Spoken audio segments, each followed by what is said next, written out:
గంగా జలము తెచ్చి నీకు అభిషేకము చేతునంటే మరి గంగా జలమున చేప కప్పల ఎంగిలంటున్నావు శంభో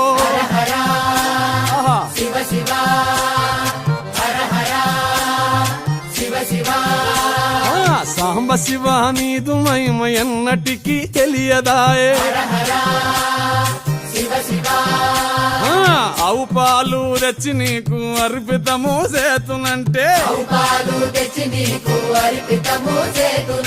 ఆవు పాలన లేక దూడల ఎంగిలంటున్నావు శంభో గట్టిగా అది సాంబ శివ నీదు మహిమ ఎన్నటికీ తెలియదాయే